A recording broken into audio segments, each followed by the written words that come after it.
오늘 본문의 이 말씀을 이해하기 위해서는 본문 앞에 있는 13장의 마지막 부분 24절, 25절의 말씀을 먼저 살펴볼 필요가 있습니다. 그 여인이 아들을 낳음에 그의 이름을 삼손이라 하니라. 삼손이라는 이름의 뜻은 작은 태양이라고 하는 이름 뜻입니다. 그 아이가 자라매 여호와께서 그에게 복을 주시더니 소라와 에스다올 사이 마하네단에서 여호와의 영이 그를 움직이기 시작하셨더라. 이 삼손은 하나님의 은혜 가운데 또 하나님의 신비로움 가득한 가운데 태어났습니다. 그리고 이 아이에 대하여서 여호와께서 복을 주셨다. 또 뿐만 아니라 여호와의 영이 그를 움직였다라고 기록을 하고 있습니다. 그리고 이어지는 본문이 바로 오늘 14장의 이 말씀입니다. 그런데 본문 1절 2절입니다.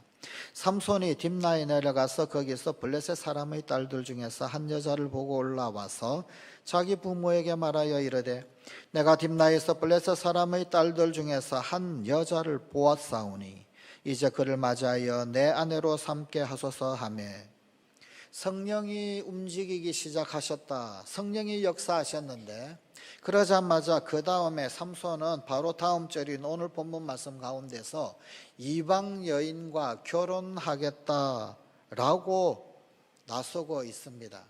이 얼마나 어처구니 없는 일입니까? 하나님이 복을 주셨고 여호와의 영이 임하셔서 움직이기 시작했는데 이방 여인과 결혼한다. 어처구니 없는 일이지요. 자, 이 부분의 이야기는 우리로 하여금 점점 더 깊은 혼란에 빠지게 합니다. 삼손은 태어나면서부터 나실인으로 태어났습니다. 또 그렇게 교육을 받았습니다. 삼손은 한 번도 머리털을 깎지 않았습니다. 또 규정들을 지키며 건강하게 잘 자랐습니다. 그런 그에게 하나님의 영이 크게 감동이 되었습니다. 그 후 블레셋의 도시인 딥나로 내려가게 되었습니다. 그런데 거기에서 한 여인을 보게 됩니다. 삼손은 단순히 여성을 본 것이 아니라 성적인 관점에서 유혹에 빠지게 되었습니다. 그리고 곧바로 부모에게로 가서 그 여자와 결혼하겠다라고 말을 합니다. 이러한 일련의 과정을 통해서 알 수 있는 것은 삼손이 비록 나실인이었지만 그러나 한 여성의 내면의 깊이를 본 것이 아니라 외적인 어떤 부분, 그저 눈에 보이는 육신의 암묵적 부분들, 이런 부분들, 또 성적인 관점에서만 바라보았다라고 하는 사실입니다. 오늘 본문 1절 2절은 보고 보았사오니 라고 반복해서 말씀하시면서 보다라고 하는 두 번의 동사를 등장시켜서 소개를 하고 있습니다. 보는 것을 주의해야 합니다. 요한일서 2장 15절 16절입니다. 이 세상이나 세상에 있는 것들을 사랑하지 말라. 누구든지 세상을 사랑하면 아버지의 사랑이 그 안에 있지 아니하니 이는 세상에 있는 모든 것이 육신의 정욕과 안목의 정욕과 이생의 자랑이니 다 아버지께로부터 온 것이 아니요 세상으로부터 온 것이라. 창세기 34장의 말씀에 보게 되면은 야곱의 딸 디나가 세겜 사람들을 보러 나갔습니다. 세겜 사람들 어떻게 살고 있나 그것 보러 갔다가 그만 세겜의 이 추장의 아들 그에게 그만 강간을 당하는 그런 불상사가 일어났습니다. 창세기 34장 1절 2절은 이렇게 기록합니다. 레아가 야곱에게 낳은 딸 디나가 그 땅의 딸들을 보러 나갔다. 히위 족속 중 하몰의 아들 그 땅의 추장 세겜이 그를 보고 끌어들여 강간하여 욕되게 하고. 다윗 왕이 넘어진 이유가 무엇입니까? 부하 장수들은 다 전쟁통에서 생사를 가르는 싸움 가운데 있었는데 그는 왕궁에서 빈둥빈둥 거리다가 저녁 늦게 침상에서 일어나서 왕궁을 거닐고 그리고는 이리저리 보다가 그만 간음 사건을 일으키고 맙니다. 사마 11장 2절입니다. 저녁 때 다윗이 그의 침상에서 일어나 왕궁 옥상에서 거닐다가 그곳에서 보니 한 여인이 목욕을 하는데 심히 아름다워 보이는지라. 보니 보이는 것입니다. 보고 또 보니 심히 아름다워 보이는 것입니다. 눈으로 보는 것, 다시 말하면 안목의 정력은 반드시 간음으로 이어집니다. 보다라고 하는 이 동사는 눈이라고 하는 뜻을 가지고 있는 히브리어 아인이라고 하는 단어와 종종 함께 사용이 됩니다. 오늘 본문 7절에도 이 비슷한 그런 의미를 보여주는 대목이 나옵니다. 그 여자가 삼손의 눈에 들었더라. 여자를 보았는데 보다 보니까 그 눈에 이 여인이 들었다라고 성경은 표현하고 있습니다. 요셉에게도 이 비슷한 동일 종류의 유혹이 찾아왔던 때가 있었습니다. 창세기 37장 7절입니다. 그 후에 그의 주인의 아내가 요셉에게 눈짓하다가 동침하기를 청하니, 여기 눈짓하다가, 이 눈짓하다가라고 하는 이 말이 히브리어 아인이라고 하는 단어가 쓰였습니다. 그러나 요셉은 하나님 앞에서 득죄할 수 없음을 밝힙니다. 그래서 보디발의 아내가 유혹하는 그 눈짓에 넘어가지 않으려고 도망을 칩니다.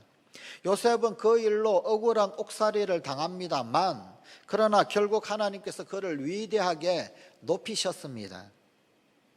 오늘 계속되는 본문 3절입니다. 그의 부모가 그에게 이르되 내 형제의 딸들 중에나 내 백성 중에 어찌 여자가 없어서 내가 할례받지 아니한 블레셋 사람에게 가서 아내를 맞으려 하느냐 하니, 삼손이 그의 아버지에게 이르되 내가 그 여자를 좋아하오니 나를 위하여 그 여자를 데려오소서 하니라. 그 여자를 좋아한다. 여기 삼손이 부모와 대화하는 것 보면서 우리는 어쩌면 사사가 이래도 되나 실망하게 들는지도 모르겠습니다. 부모가 만류하는데도 가치관이나 사명감이 전혀 없는 듯이 그는 마구잡이로 때를 씁니다. 내가 그 여자를 좋아하오니. 그런데 여기 이 부분을 히브리어 원문으로 조금 더 자세히 볼 필요가 있습니다. 그 여자가 내 눈에 좋사오니, 그런 뜻입니다. 그를 데려오소서. 그래서 영어 성경에도 그 여인이 내 눈에 좋다, 영어 성경도 그렇게 CEV 번역은 그렇게 번역을 하고 있습니다. 여기 좋아한다라고 하는 말, 참 우리말 애매합니다. 히브리어로 또 용모가 아름답다라고 말할 때, 용모가 아름다워서 그래서 좋다라고 할 때는 토브라고 하는 말을 사용을 합니다. 그런데 여기 본문에 사용된 말은 좋다, 좋아하온다라고 하는 이 말, 토브라고 하는 말이 사용되지를 않았습니다. 대신 야사르라고 하는 말이 사용되어졌습니다. 히브리어 야사르라고 하는 이 말은 무슨 뜻이냐면 옳다, 적법하다, 그런 뜻입니다. 다시 말해서 내 눈에 옳게 보인다 라고 하는 뜻입니다. 다시 말하면 자기 소견에 옳은 대로 행하겠다라는 것입니다. 이 야사르라고 하는 적법하다, 옳다라고 하는 이 단어는 눈, 아인이라고 하는 말과 함께 사실 이 사사기에서는 굉장히 유명한 어휘입니다. 사사기 전체의 주제를 한 문장으로 드러내는 절의 말씀이 사사기 21장 25절의 말씀입니다. 그때 이스라엘에 왕이 없으므로 사람이 각기 자기 소견에 옳은 대로 행하였더라. 자기 소견에 옳은 대로 행하였다. 여기 자기 소견, 자기 눈에 옳은 대로, 제멋대로 살았다, 그런 뜻입니다. 삼손 역시 자기 눈에 좋은 대로, 자기 눈에 옳은 대로 산 것입니다. 안목의 정욕은 반드시 물리치고 이겨내어야 합니다. 하나님의 비전을 품고 말씀으로 무장된 사람은 안목의 정욕을 이길 수 있습니다. 성령께서 함께 하시기 때문입니다. 사사시대는 그만큼 이 안목의 정욕으로 가득 차 있었던 시대였더라라는 것을 지금 보여주고 있습니다.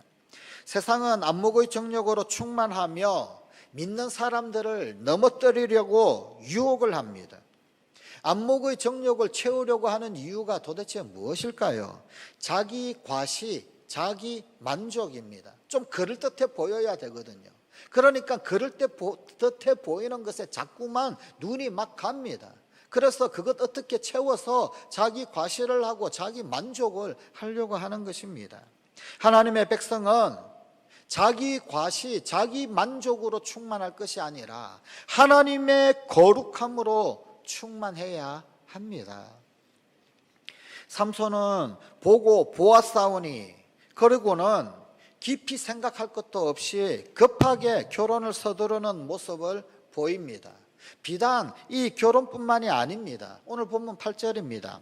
얼마 후에 삼손이 그 여자를 맞이하려고 다시 가다가 돌이켜 그 사자의 주검을 본즉 사자의 몸에 벌떼와 꿀이 있는지라. 삼손은 죽은 사자의 몸에 있는 꿀을 보고는 나실인의 금지 규례인 시체를 만지는 죄를 또 더하게 됩니다. 이러한 유혹은 하나님께 받은 사명을 무디게 합니다. 개인적인 정욕에만 사로잡히게 만들어 버립니다. 이처럼 안목의 정욕은 우리 모두에게도 큰 유혹입니다. 뿐만 아니라 하나님께서 주신 사명을 희미하게 만들어 버린다라는 사실을 분명히 깨달아야 합니다. 그리고 그 유혹에 빠지지 않도록 깨어 있어야 합니다. 이렇게 사명을 무디게 하는 안목의 정욕에 허우적거리는 삼손. 하지만 하나님은 그럼에도 불구하고 더 높고 더 깊고 더 넓고 더 광대한 경륜을 펼치시는 분이십니다. 오늘 본문 4절입니다. 그때 블레셋 사람이 이스라엘을 다스린 까닭에 삼손이 틈을 타서 블레셋 사람을 치려 함이었으나 그의 부모는 이 일이 여호와께로부터 나온 것인 줄은 알지 못하였더라. 오늘 본문 말씀은 바로 이 일이 여호와께로부터 나온 것이다 라고 해석을 하고 있습니다. 이 말은 하나님께서 이방 족속 여인과 결혼을 해도 좋다, 혹은 부모를 거역해도 좋다 라고 그렇게 허락을 하시고 말씀하신 것은 아닙니다. 그런 뜻이 아닙니다. 이 말씀은 삼손의 배후에서, 그 너머에서 여전히 이스라엘을 다스리시고 삼손을 다스리시는 분이 계시다. 그분은 하나님이시다. 그럼에도 불구하고 하나님은 여전히 다스리고 계시다 라고 하는 것을 드러내는 말씀입니다. 이러한 무서운 유혹이 하나님의 백성 앞에 도사리고 있음에도 하나님의 백성은 아직 죽지 않았다. 하나님은 당신의 백성들을 완전히 포기하신 것이 결코 아니다 라고 하는 사실을 보여주시기 위해서 원수 족속의 딸과 결혼식을 하는 그 삼손, 그 너머에서 섭리하셨습니다. 여인에게 빠진 삼손은 부모를 설득하여서 이 여인과 결혼하는 것에 혈안이 되어 있었습니다. 삼손은 이 여인과 결혼하기 위해 블레셋으로 내려가던 중에 딥나라고 하는 곳에서 포도원 부근을 지나치게 됩니다. 그리고 그 포도원 부근에서 사자를 만나게 됩니다. 성경은 여호와의 영이 삼손에게 강하게 임하니 그가 손에 아무것도 없이 그 사자를 염소 새끼를 찢는 것 같이 찢었으나 라고 6절에서 기록하고 있습니다. 그리고 얼마 후 삼손이 그 여자를 맞이하기 위해서 다시금 그 길을 지나가는데 사자의 죽음을 보고는 그 몸에서 꿀을 떠서 먹게 됩니다. 성경은 이 사건에서 부모에게 알리지 아니하였더라 라고 기록하는 부분이 있는데, 그 이유는 이 삼손이 나실인으로 살아야 하는 규례, 그 규례를 어겼기 때문이다 라는 사실을 넌저시 일러줍니다. 나실인 규정을 어겨버렸으니 부모에게 이야기할 수가 없었던 것입니다. 숨겼던 것이지요. 그리고 얼마 후에 삼손이 그 여자를 맞이하기 위해서 다시금 가다가 그 사자의 죽음, 그 속에서 꿀을 떠먹었을 뿐만 아니라 이 모든 사건은 무엇을 보여주느냐면 나실인으로 살아야 할 규례를 한꺼번에 두 가지나 어긴 그 사건을 보여줍니다. 하나는 포도를 가까이 하지 말아야 하는데 그는 포도원을 넌저시 지나간 듯합니다. 그 포도원을 지나갔고 또 다른 하나는 나시린은 시체를 만지지 말아야 하는데 사자의 죽은 시체를 건드리게 되었습니다. 나시린 규례를 그만 깨뜨려 버렸습니다.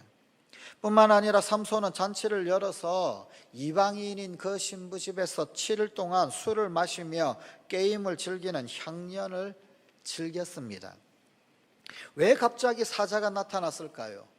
그런데 그 순간 여호와의 영은 삼손에게 또 왜 임했을까요? 나시린이 포도원에 간 그것은 나시린 규정, 율법을 어긴 행동입니다.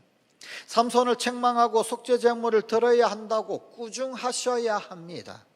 그런데도 도리어 삼손에게 여호와의 영이 임한 것입니다. 회초리를 들고 때려야 하는데 도리어 큰 상을 준 것과도 같은 이치입니다.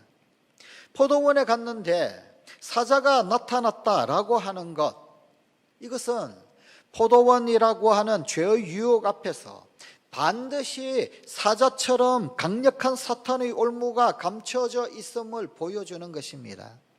그러나 성령이 그것을 이기도록 삼손에게 강한 힘을 주셨습니다. 삼손은 유혹에 빠져서 포도밭으로 갔지만 하나님은 지명하여 부른 삼손을 긍휼히 여기셔서 능력을 주시고 그래서 사자를 이기게 하십니다. 자기보다 엄청나게 큰 힘의 세력을 이긴다라고 하는 것은 대단한 자신감을 줍니다. 사자를 이기는 경험은 굉장한 자부심을 갖기에 충분합니다. 하나님께서 사자와 싸워서 이기게 한 경험을 주신 이유 무엇일까요? 성령이 함께하면 능치 못할 일이 없음을 보여주는 것입니다. 삼손에게는 사자와 싸워서 승리하는 경험이 필요했던 것입니다. 성령이 함께 하시면 저 강력한 블레셋 군대도 이기겠구나, 저 강력한 블레셋도 이길 수 있겠구나, 그 확신이 필요했던 겁니다. 그 믿음의 경험이 필요했던 것입니다. 이런 경험은 그가 블레셋으로부터 이스라엘을 구원할 수 있다는 가능성을 주고 자신감을 불어 넣어 주시는 하나님의 붙드심이었습니다. 그럼에도 하나님이 붙들어 매시는 하나님의 은혜였습니다. 네가 그래도 너를 붙든다. 이런 일들은 우리의 삶의 현장에서도 종종 일어납니다. 돌이켜보면 우리는 가지 말아야 할 곳에 가고 하지 말아야 할 일을 하기도 하고 그러면서 죄의 유혹에 빠질 때가 종종 있습니다.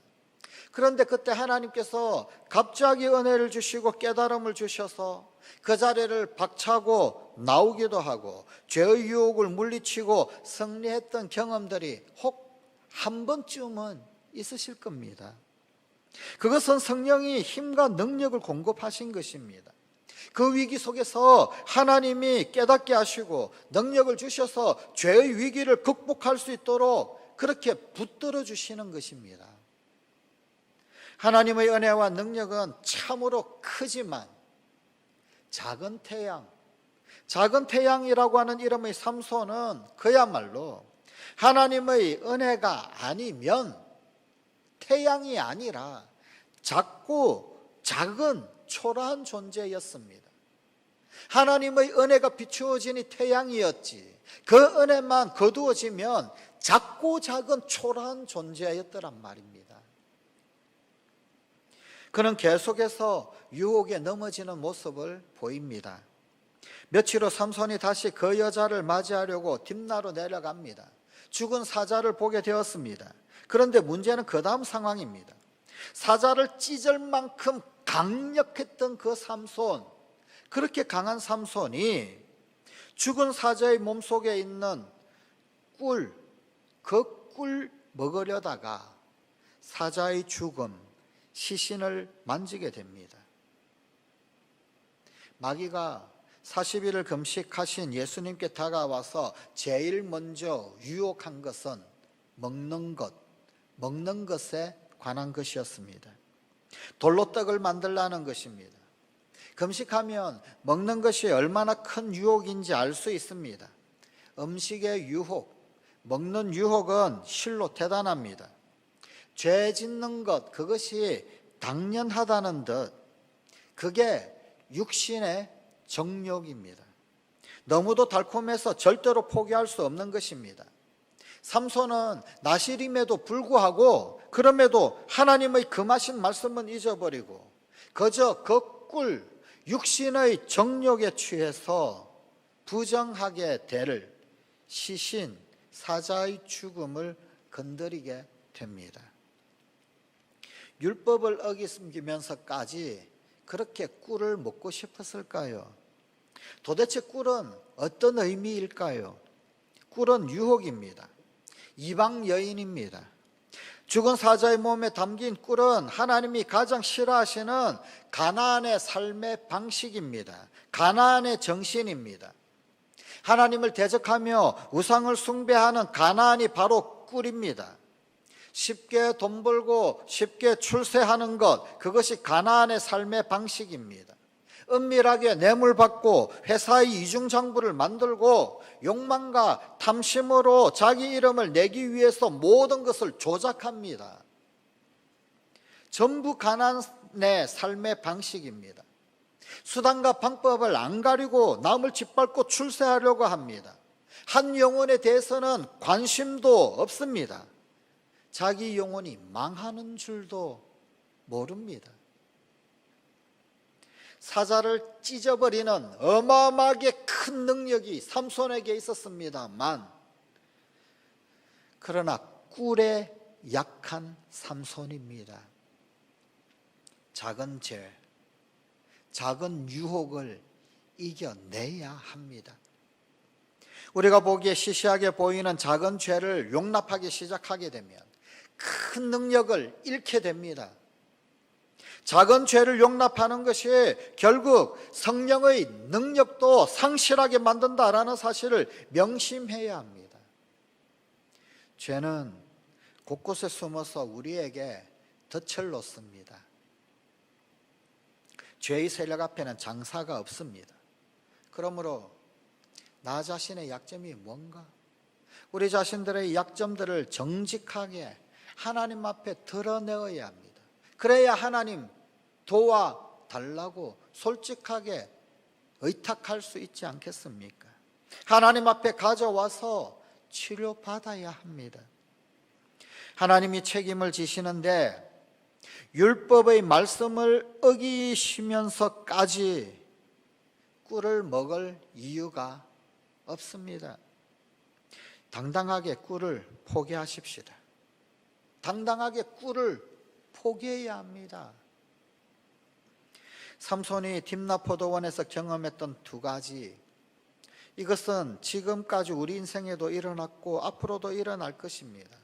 하나는 여호와의 영이 강력하게 임해서 그 젊은 사자를 찢어서 승리하는 체험입니다. 그러나 또 다른 하나는 사자의 죽은 시체에서 꿀을 떠먹는 실패의 경험입니다. 성령으로 충만해서 모든 유혹도 이기고 승리하고 사자를 찢어버리는 그런 경험도 우리에게 있습니다. 하지만 작디 작은 꿀, 그러나 그 꿀 떠먹어서 실패하는 육신의 정욕과 안목의 정욕에 걸려 넘어가 버리는 그런 경험이, 이 딥나의 경험이, 이 두 가지의 경험이 우리들에게는 늘상 상존합니다. 우리도 역시 어쩌면 이런 삶들을 반복하면서 오늘 여기까지 왔는지도 모릅니다. 하나님이 함께 하시면 성령으로 충만하여서 젊은 사자도 이길 수 있을 것 같은데, 그러나 성령으로 깨어있지 않으면 작디 작은 꿀, 달콤한 꿀의 유혹에 넘어진다라는 사실을 명심하십시오. 성령께 사로잡히면 젊은 사자와 같은 세상을 새끼 염소같이 찢게 될 것입니다. 말씀과 성령의 능력으로 사로잡혀서 꿀의 유혹을 물리치시고 세상을 이기고 마귀를 이기고 악한 세력들을 당당하게 이기고 승리의 용장이 되는 그런 우리 성관 가족이 되십시다. 되어야 합니다. 결국 삼손의 결혼 잔치가 벌어집니다. 이 잔치는 신랑인 삼손이 신부 집에서 베푼 것으로 되어 있습니다. 또 이렇게 하는 것이 그 당시 블레셋의 관습이기도 했었습니다. 혼인 풍습이었습니다. 잔치에 참여한 이 신랑의 친구들, 그들이 모두 블레셋 사람이라고 성경은 기록합니다. 무슨 말일까요? 삼손의 진짜 친구는 아니더라. 어쩌면 블레셋 사람들이 삼손을 블레셋으로 동화하기 위하여 이렇게 하고 있는지도 모릅니다. 나중에 보면 결혼 후에도 부인이 계속 친정에 머무는 것으로 그렇게 되어져 있습니다. 당시에 이런 혼인 풍습을 차디카 혼인이라고 합니다. 차디카. 그런데 여기 차디카라고 하는 말은 사실 무슨 뜻이냐면 연인, 애인, 현지처 그런 뜻입니다. 이 차디카는 신부 집에 지참금을 줍니다. 그렇게 해서 부인을 데려오는 것, 이런 것이 아닙니다. 그게 아니고 결혼 후에도 신부는 그 집에 친정에 계속해서 삽니다. 그리고 신랑은 이 신부 집을 방문할 때마다 돈이나 혹은 아니면 선물을 가지고 그렇게 오도록 되어 있습니다. 무슨 말이냐면 공인된 현지처 같은 그런 풍습입니다. 그게 차디카 결혼입니다. 지금 삼손은 이 블레셋 여인과 차디카 결혼을 하고 있는 것입니다. 삼손의 부인으로 선택된 이 여인에 대하여서 오늘 본문의 말씀은 처녀라고 하는 말을 전혀 쓰지 않습니다. 줄곧 여자라고 합니다. 히브리어 원문에서도 결혼하기 전에 이 여자를 가리킬 때 베툴라라고 하는 말을 써야 합니다. 그러나 베툴라라고 하는 말은 전혀 사용하지 않습니다. 그게 아니라 주로 결혼한 여인을 가리키는 이사, 처음부터 결혼식 하기 전에 내가 이 여자를 좋아합니다 라고 말할 그때도 이쏴라고 하는 단어를 사용을 합니다. 결국 이 여인은 과부나 이혼녀였던 것입니다. 그리고 신랑의 잔치 친구로 30명이나 초대한 것을 보게 되면 어쩌면 그 딥나 마을에서 대단히 영향력이 있는 그런 처갓집 집안이었을 것입니다. 이 잔치에서 삼손은 친구 같지 않은 친구, 사실은 블레셋 사람들에게 그들에게 이 친구 같지 않은 친구들에게 수수께끼를 또한 냅니다. 결혼 같지 않은 결혼식, 신부 같지 않은 신부, 친구 같지 않은 친구들. 그래도 삼손은 비교적 든든한 후원군이 될 만한 처갓집.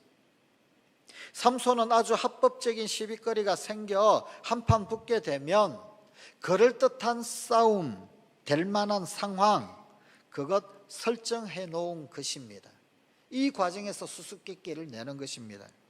수수께끼를 낸 의도는 이들을 골탕 먹이려고 하는 것, 그것도 있지만 또 그 이면에는 이스라엘과 블레셋 사이에 어떤 틈을 만들어 가시는 하나님의 계획하심도 나타나고 있습니다. 삼손은 먹는 자에게서 먹는 것이 나오고 강한 자에게서 단 것이 나왔다라고 하는 것을 수수께끼로 냅니다. 그리고 잔치가 진행되는 7일 동안 풀어오라라고 합니다. 하지만 블레셋의 30인 친구들은 사흘이 지나도 도저히 알 길이 없습니다. 결국은 삼손의 아내를 협박을 합니다. 어르고 달랩니다. 그래서 7일째 그 답을 알게 되었습니다. 게임에서 진 삼손은 아내를 암소에 비유하면서 블레셋 사람들을 비난했습니다. 너희가 내 암소를 잘 꼬드겼구나. 내가 암소에 넘어갔구나. 사자보다 강했던 삼손이 꿀 앞에서 맥을 못 추었듯이 사자 같은 사사 삼손이 꿀 같은 여자 앞에서 늘 맥을 못 추다 걸핏하면 실패를 반복합니다. 우리 모두에게도 딥나이 포도원은 있습니다.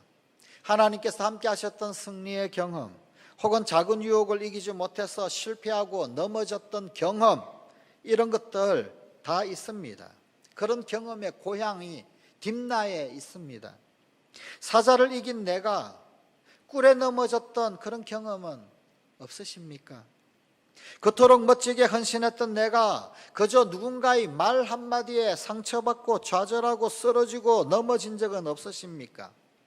그 엄청난 기적을 체험한 내가 그 보잘것없는 시험에 쓰러진 적은 없으십니까? 하나님께서 큰 복을 주셨는데 지푸라기 같은 것들 붙들고 그리고는 바둥대고 그러면서 살고 있지는 않습니까? 끊임없는 삼손의 실패. 그럼에도 불구하고 성경은 여호와의 영이 삼손에게 임하시는 것에 초점을 맞추고 있습니다. 그러면서 이스라엘과 블레셋은 점점 그 틈이 벌어지고 있습니다. 그 틈이 생기면 생길수록 그 틈 가운데서 하나님은 역사하실 것입니다. 사람은 실수하지만, 사람은 실패하지만, 사람은 넘어지지만, 그러나 이스라엘과 블레셋 사이에 벌어진 그 틈을 이용해서 하나님은 하나님의 거룩한 경륜을 끝끝내 이루어 가십니다. 잠언 16장 9절의 말씀입니다. 사람이 마음으로 자기의 길을 계획할지라도 그의 걸음을 인도하시는 이는 여호와시니라. 기도하십시다.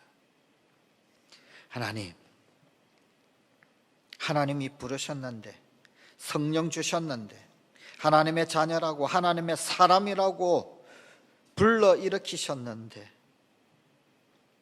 그런데 보고 보았더니 그만 안목의 정력에 빠지고 강력한 사자를 이기기도 했지만 그저 달콤한 꿀에 넘어져 육신의 정욕에 무너질 때도 있음을 고백합니다. 그럼에도 불구하고 하나님의 영은 여전히 역사하시는, 하나님의 그 놀라운 역사는 멈출 수 없고 방해할 수도 없고 한계 지울 수도 없는 것임을 다시 한번 목격을 합니다.